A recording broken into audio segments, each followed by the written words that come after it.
Hello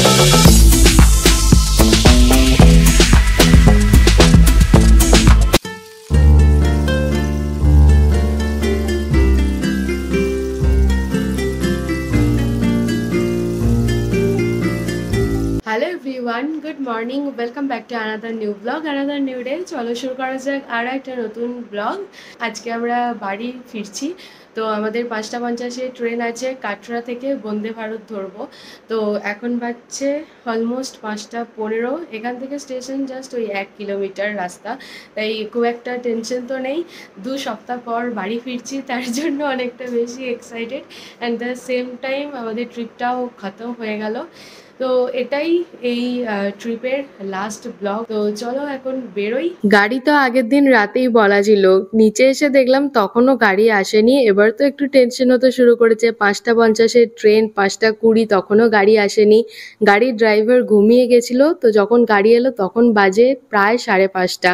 কিছু luggage গাড়ির ছাদে তোলা হলো, কিছু হাতে নেওয়া হলো। ওই রকম করেই আমরা বেরিয়ে পড়লাম। হোটেল থেকে স্টেশনের ডিস্টেন্স 1 কিলোমিটার মধ্যেই ছিল, যার জন্য আমাদের খুব বেশি সময় লাগেনি। 5:40-এ আমরা কাটরা স্টেশন পৌঁছে গেছি। ড্রাইভার বলছিল স্টেশনের বাইরেই নামিয়ে দেবে। স্টেশনের বাইরে নামলে তো অনেকটাই ঘুরে ঘুরে যেতে হবে, তাই আমরা বললাম যে না, স্টেশনের ভিতরেই নামাতে। হাতে মাত্র 10 মিনিটই সময় আছে। বন্দে ভারত তো একদম রাইট টাইমে ছাড়ে। এই দেখো পৌঁছে গেছি গাড়ির স্ট্যান্ডে। গাড়ি থেকে লাগেজ তো নামানো হয়ে গেছে। প্ল্যাটফর্ম তো আর চেনা নয়, কোন দিকে যাব কোন দিকে যাব না সেটাই বুঝতে পারছি না। আর সব দিক দিয়েই লোক যাওয়া আসা করছে। 1 মিনিট একটু দাঁড়িয়েছিলাম, তারপরে বুঝতে পারলাম যে কোন দিকে যেতে হবে। জয় বলল আমি লাগেজটা নিয়ে এগোচ্ছি, দেখো সামনেটাতে কাটরা লেখা আছে, তুমি একবার যাও, গিয়ে চট করে দেখে চলে এসো। তো কয়েক সেকেন্ডের জন্য একবার এসেছিলাম এই জায়গাটা দেখার জন্য। আর দেখো সামনে জয় যাচ্ছে লাগেজ নিয়ে। লাগেজগুলো স্ক্যান হবে, তো একটার পর একটা লাগেজ স্ক্যান হবে, ওখানেও একটু সময় যাবে। লাগেজগুলো স্ক্যান করিয়ে চলে গেছিলাম উপরে। তো ডান দিকে গেলে 3 নম্বর প্ল্যাটফর্ম, বাঁ দিকে গেলে 2 নম্বর প্ল্যাটফর্ম, এরকম একটা সিচুয়েশন ছিল। তবে প্ল্যাটফর্মে না নাম্বারগুলো লেখা ছিল না, একটু যেতে হবে তারপরে নাম্বারগুলো দেখতে পাওয়া যাচ্ছে। তো বুঝতেও পারছি না যে কোন দিকে যেতে হবে, তাই ফার্স্টে ভুল করে ডান দিকেই চলে গেছিলাম। তো ওটা ছিল 3 নম্বর প্ল্যাটফর্ম, সেটা পরে জানতে পারলাম। তবে 3 নম্বর প্ল্যাটফর্মের দিকে আমরা নেমে যাইনি, যদি নেমে যেতাম তাহলে আজকে আর ট্রেন পেতাম না। 2 নম্বর প্ল্যাটফর্মটা যখন রিয়েলাইজ করলাম যে বাঁ দিক দিয়ে যেতে হবে, তখন আমাদের প্রায় 1/2 কিলোমিটার মতো রাস্তা আর কি যেতে হবে, তারপরে আমরা ট্রেন ধরতে পারবো। মানে এতটা ডিস্টেন্স ছিল। তখন বাজে ঘড়িতে 5:47। হাতে আর মাত্র 3 মিনিট আছে, তার মধ্যে অনেকটা রাস্তা যেতে হবে। তার জন্য জোরে জোরে হাঁটা শুরু করেছি। চোখের সামনে দেখতেও পাচ্ছি ট্রেনটা দাঁড়িয়ে আছে, বাট পৌঁছাতে না পারলে তো উঠতেও পারবো না। জয় আমাকে বলছে আর হাঁটলে হবে না, এবারে দৌড়াতে হবে, নয়তো আমরা ট্রেন পাবো না। তারপরে আমরা যে রাস্তা দিয়ে দৌড়াই সেটা ছিল পুরো ঢালু রাস্তা। পিঠে ছিল ভারী ব্যাগ, হাতে 2টো ব্যাগ ছিল, সেই নিয়ে দৌড়ানো কি যে ডিফিকাল্ট আমি সেদিনই ফার্স্ট এক্সপিরিয়েন্স করেছি। মানে দৌড়াচ্ছি তো ঠিক আছে, তারপর ঢালু রাস্তা বলে আরো বেশি সমস্যা হচ্ছিল। নিজের কোনো ব্যালেন্স ছিল না। একটা টাইম পর মনে হচ্ছিল আমি যেন মুখ থুবড়ে পড়ে যাব। ছুটতে ছুটতে যখন একটু স্লো হয়ে যাচ্ছিলাম, জয় তো পিছনেই ছিল, ওর কাছে বড় ব্যাগটা আর ট্রলি ব্যাগটা ছিল। তো আমাকে বলছিল আর একটু আছে, আর একটু আছে, ছোট ছোট নয়তো আর ট্রেন পাবো না। মানে যখন স্লো হয়ে যাচ্ছিলাম না, ওই টাইমে ওর কথাগুলো আমার মানে খুব কাজ দিয়েছে। প্রচন্ড মোটিভেট হয়েছি, ওর কথাগুলো আমার কানে আসছে। আর আমার মনে হচ্ছে যে না, আমাকে যেতেই হবে, আর একটু আছে নয়তো ট্রেন পাবো না। এরকম ভাবে ওর কথা শুনে শুনে লাস্ট মুভমেন্ট অবধি আমরা পৌঁছাতে পেরেছি। তো আমরা যে ওরকম দৌড়াচ্ছিলাম সেটা টিটিরা দেখেছে। এখানে টিটিরাও একটু কোঅপারেট করেছে। বন্দে ভারতের সমস্ত গেট লক হয়ে গেছিল। C3 কোচের গেটটা খোলা ছিল, ওটা দিয়েই আমরা উঠলাম। আর তারপরেই আমাদের ট্রেন ছাড়লো। ট্রেন ছাড়তে হয়তো 1-2 মিনিট লেট হয়েছে, সেটা আমি এক্স্যাক্ট বলতে পারবো না। তবে টিটিরা যদি কোঅপারেট না করতো তাহলে আজকে আর আমরা ট্রেন পেতাম না। আমরা C3-তে উঠেছিলাম, তো C1 C2-তে আমাদের সিট ছিল। প্রথমবার বন্দে ভারতে চাপলাম, বাট চাপতে গিয়ে যা এক্সপিরিয়েন্স করলাম এটা তো সারা জীবন মনে থাকবে। এখন আমি, জয় আর অয়ন্তী আমরা একটু ঘুরতে বেরিয়েছি। কি করব, বসে বসে আর ভালো লাগছে না। এখানে 2টো কোচে ওই 360 ডিগ্রি যে চেয়ারগুলো হয় ওগুলো আছে, তো ওটাই দেখতে গেছিলাম। কে হয় তোর?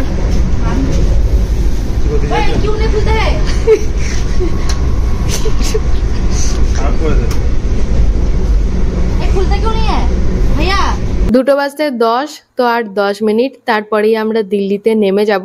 টোটাল 8 ঘন্টার জার্নি ছিল। ভাবছিলাম যে চেয়ার কাটে বসে বসে আসবো, কিভাবে সময় কাটবে, বাট এদিক ওদিক ঘুরতে ফিরতে কোথা দিয়ে যে 8 ঘন্টা পেরিয়ে গেল সেটাও বুঝতে পারলাম না। 2:25 বাজছে আর এদিকে দেখো দিল্লিতে ঝমঝমিয়ে বৃষ্টি নেমেছে।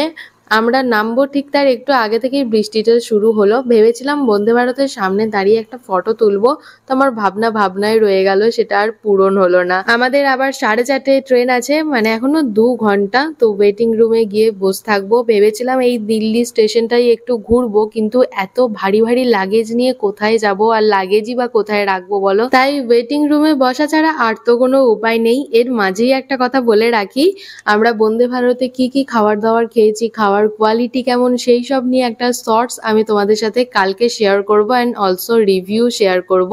বসে আছে এখন ওয়েটিং রুমে, পুরো ট্যান হয়ে গেছি। সমুদ্রতে গেলে মানুষ ট্যান হয়ে ফেরে, বাট আমরা পাহাড়ে গেছি তাও পুরো ট্যান হয়ে ফিরছি। যেখানে বসেছিলাম তার উল্টো দিকেই একটা ফাস্টফুডের দোকান ছিল।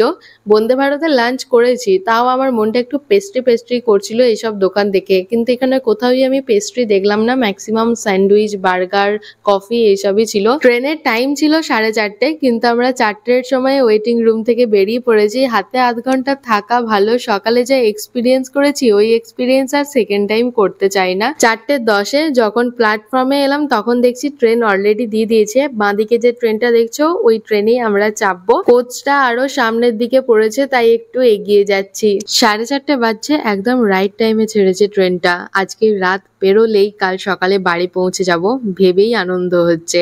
তবে জানো তো, যাওয়ার দিনে আমাদের ট্রেন জার্নিটা বেশি ছিল, কিন্তু অতটাও মজা হয়নি। ফেরার দিনে ট্রেন জার্নিটা কম, কিন্তু মজা হয়েছে খুব বেশি।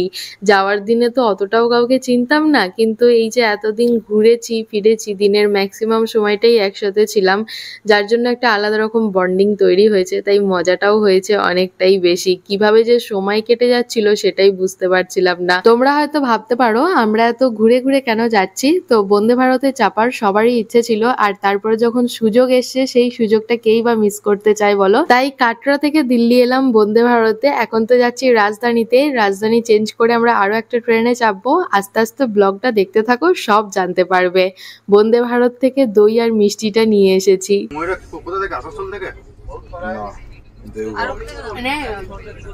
খুলতে হবে। বর্ধমান হাওড়া ছিল না, এটাই ছিল ময়ূরাক্ষী। এটা ময়ূরাক্ষী,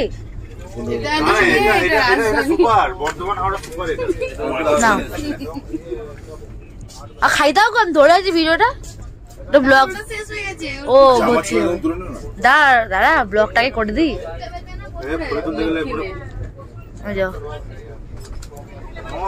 কি সুন্দর খেতে খাই দিচ্ছে, আপনারা দেখুন একটু।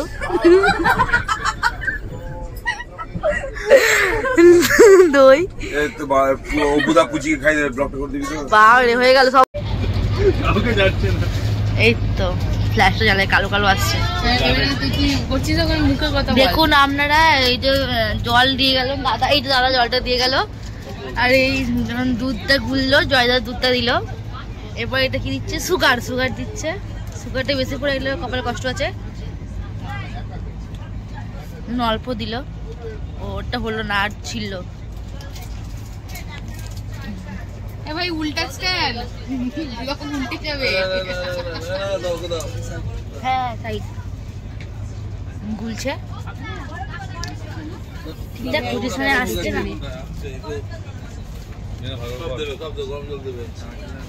এইটা দিচ্ছে, এইটা পোস্ট করে বলেছে, সর্বনাশ বলেছে। এটা হচ্ছে কি, ও চা টি ব্যাগ চা ব্যাগ বলতে যাচ্ছিলাম।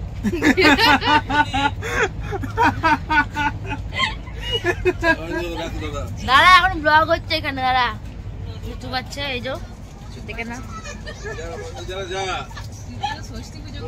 কি করো, শাসন করছে।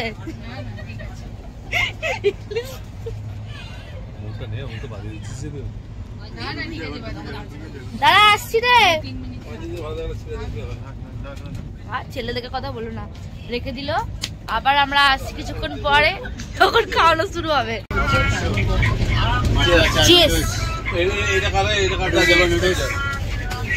চেষ্টা করো করলে না না হয়েছে। কিছু বক্তব্য আছে? বলছি কিছু বক্তব্য? গরম জল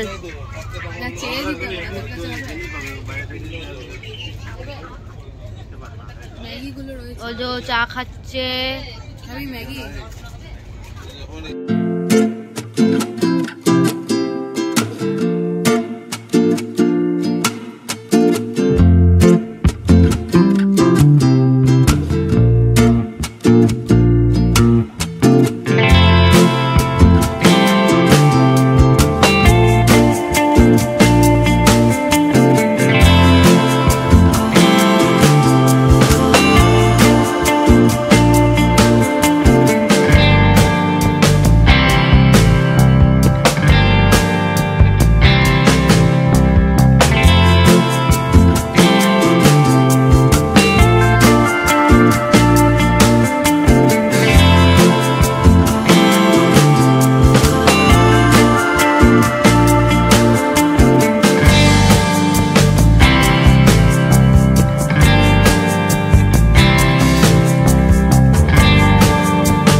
পাঁচটা ৫০-এ ট্রেন ধরবো বলে উঠেছি তো ভোর ৩টের সময়, কিন্তু তাও এখনো ঘুম পাইনি। কোচটা চিল ঠান্ডা হয়ে গেছে, তাই গায়ে চাপা দিয়ে বসে আছি। এর মধ্যেও একটু কোল্ড ড্রিঙ্কস খাবো।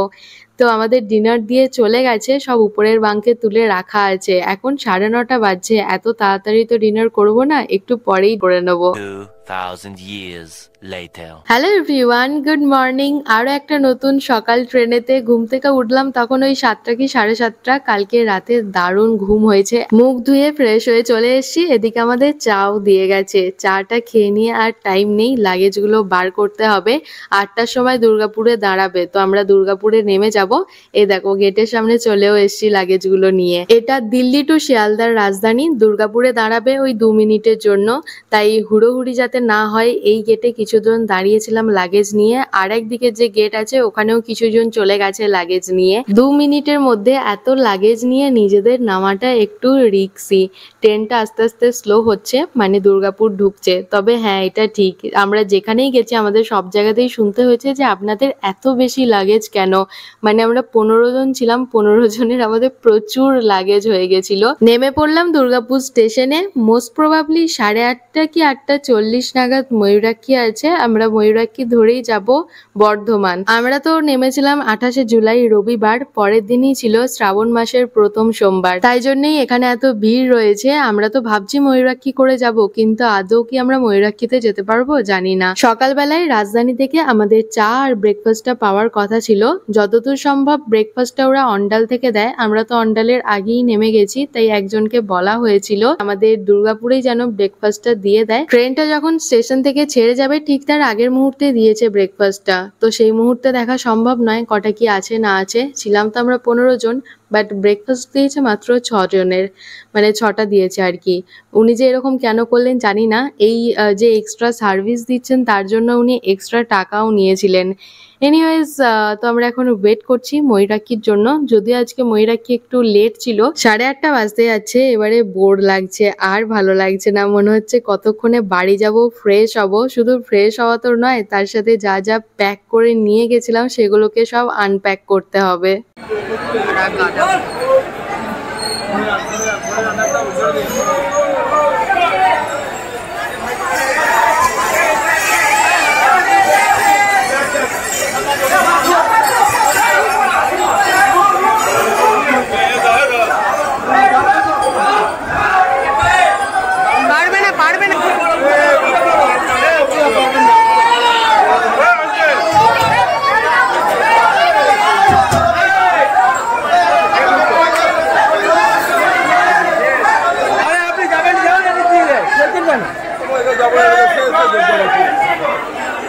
ময়ূরাক্ষী এসে দাঁড়ানোর সাথে সাথেই কিরকম সিচুয়েশনটা হলো আই থিঙ্ক তোমরা দেখতেই পেয়েছো। তো এইরকম সিচুয়েশনে এত লাগেজ নিয়ে 15 জনা ওঠার কোনো প্রশ্নই ওঠে না। তাই আমরা ওই 10-15 মিনিট মতো দাঁড়িয়ে যাব। এরপরেই একটা ট্রেন আছে আসানসোল বর্ধমান লোকাল, তো ওই ট্রেনটাতেই চাপবো। এতক্ষণ তো দাঁড়িয়েছিলাম 4 নম্বর প্ল্যাটফর্মে, এখন দাঁড়িয়ে আছি 5 নম্বর প্ল্যাটফর্মে। 4 নম্বর প্ল্যাটফর্ম হলো ওই দিকটা, ওর অপোজিটেই 5 নম্বর প্ল্যাটফর্ম, একদম এদিক আর ওদিক। সবাই আশঙ্কা করছে এই ট্রেনেও ভিড় হবে, কিন্তু তুলনামূলক কম। ট্রেনে উঠে পড়েছি আমরা, তবে বসতে জায়গা পাইনি, লাগেজগুলো নিয়ে দাঁড়াতে পেরেছি। বাট ওই ট্রেনে যা ভিড় দেখলাম, লাগেজ নিয়ে দাঁড়ানোরও জায়গা পেতাম না হয়তো। তো সকালে শুধুমাত্র চাই খেয়েছি, আর কিছু তো খাওয়া হয়নি। রাজধানী থেকে যে ব্রেকফাস্টটা পেলাম ওটাই এখন খাবো আমি আর জয় শেয়ার করে। বেশ অনেক কিছুই দিয়েছে, ব্রাউন ব্রেড দিয়েছে 2টো, একটা বাটারের কিউব দিয়েছে, আর একটা ছোট্ট মতো পার্সেল দিয়েছে। এটার মধ্যে কি আছে দেখার জন্য তো আমার মনটা ছটফট করছিল। এর মধ্যে রয়েছে ফ্রেঞ্চ ফ্রাই, মটরশুঁটি, বিনস আর একটা অমলেট, আর একটা ম্যাঙ্গো ড্রিঙ্কও দিয়েছে। লোকাল ট্রেনে গেলে সব থেকে বড় মজার জিনিস হলো বিভিন্ন রকমের খাবার বিক্রি করতে আসে। কেনা হলো ঝালমুড়ি। 10টা 15 বাজছে, আমরা নেমে পড়লাম বর্ধমান স্টেশনে। লাগেজগুলো সব ঠিকঠাক করে নামানো হয়েছে নাকি সেটাই একবার চেক করে নেওয়া হলো। স্টেশন থেকেই আমরা সবাই আলাদা আলাদা হয়ে যাব, কারণ এক একজনের বাড়ি এক এক দিকে। এখানে কিশু আমাকে কিছু একটা বলছিল, কিন্তু কি যে বলছিল আমার আর খেয়াল নেই। ওর হাতে রয়েছে কাশ্মীরের জুস, কাশ্মীর থেকে জুস নেওয়া হয়েছিল অনেক, বাট খুব একটা ভালো নয় খেতে, তাই কেউ আর খায়নি, ওই বয়ে বয়ে বাড়ি নিয়ে আসা হলো। স্টেশন থেকে বেরিয়ে টোটো করে নিয়েছি। যা লাগেজ আছে আমাদের একটা গোটা টোটোই লেগে গেছে, মানে লাগেজেই ভর্তি হয়ে গেছে গোটা টোটোটা। বাড়ি গিয়েই প্রথম কাজ হলো আনপ্যাক করে কিছু জামা কাপড় কাচতে দেওয়া, আর কিছু রেখে দেবো। 2-3 দিন তো সময় লাগবে সমস্ত কিছু কেচে গোছাতে। ওইসব কাজ করতে করতেই আমি ব্যস্ত হয়ে যাব, তাই মনে তো হচ্ছে না এ বেলাতে আর ব্লগটা কন্টিনিউ করতে পারবো। যদি পসিবল হয় তাহলে বাদবাকি ব্লগটা সন্ধ্যেবেলা কন্টিনিউ করব। One eternity later. গেম খেলিস? নতুন চশমা হাট থেকে না আনলা থেকে কালকে তুমি দেখি আমি দেখতে পেলি না নাকি করে দিতে গেলাম রেন ফোন করে। তোমার পেটটা কাটা আছে দেখি। ফোন দেখবে? দেখবে না? ডাক্তার কি বলেছে? এবার থেকে ফোন দেখতে নেই। ফোন দেখতে নেই? আর তাহলে কি করে খাবি ফোন না দেখলে? না না, আমি টিভি দেখে খাই। টিভি দেখে খাস? চোখের পাওয়ারটা কমেছে? হ্যাঁ, একটু অল্প কমেছে। আর ডাক্তার কতক্ষণ প্যাচিং করে রাখতে বললো? 2 ঘন্টা। 2 ঘন্টা? কোন চোখটা? আর এই ওটা কোন চোখ বল? বাঁ চোখ না ডান চোখ? বাজে কোন চোখটা পাওয়ার আছে? একসঙ্গে পাওয়ার আছে। কালীবাড়ি গেছিলিস আজকে? না যাইনি। ফুচকা খেতে গেছিলিস? জল না, দিয়ে ফুচকা খেলি না আজকে? কেমন করে মাংস কি? আমাদের ঘরে আজকে মাংস হয়েছে। দুপুরে লাঞ্চ করে টানা ঘুম দিয়ে সন্ধেবেলা এলাম বুবাই মায়ের সঙ্গে দেখা করতে। কিছুক্ষণ পরেই মেঘকে নিয়ে এলাম। মেঘের সঙ্গে সময় কাটাতে আমার তো বেশ ভালোই লাগে, আর কাশ্মীর থেকে ওর জন্য একটা গিফটও নিয়ে এসেছি, তো সেটা ওকে দিয়ে দিলাম। কি সুন্দর স্টাইল করে শুয়ে আছে দেখো। বাড়ি চলে এসেছি। বাড়ি আসার পরে কোনো রকম করে ব্লগ করে নিই, তারপরে গেছিলাম ও বাড়িতে দেখা করতে, তাই মেঘকেও নিয়ে এসেছিলাম। এখন অলমোস্ট 12টা 10 বাজছে, তো মনে পড়লো যে ভিডিওটা এন্ড করা হয়নি, তো করতে হবে এন্ড। কাশ্মীরের ব্লগ এখানেই শেষ হলো। এবার নর্মাল ডেলি লাইফস্টাইলের টুকটাক যা ব্লগ করব সেটাই তোমাদের সাথে শেয়ার করব। তো গোটা কাশ্মীর ট্রিপের ব্লগ দেখতে তোমাদের কেমন লাগলো প্লিজ আমাকে কমেন্টে জানিও। অ্যান্ড চলো এই ব্লগটাকে এখানেই এন্ড করে দিচ্ছি। যদি কিছু ভালো লেগে থাকে তাহলে please to like share and subscribe. অবশ্যই কমেন্টে জানিও যে এই ব্লগটা দেখতে তোমাদের কেমন লাগলো। কাল আসি নতুন একটা ভিডিও নিয়ে। ততক্ষণে সবাই ভালো থেকো, সুস্থ থেকো, সাবধানে থেকো, অবশ্যই সাবস্ক্রাইব করে আমার পাশে থেকো। তো চলো ফাইনালি আজকের মতো টাটা।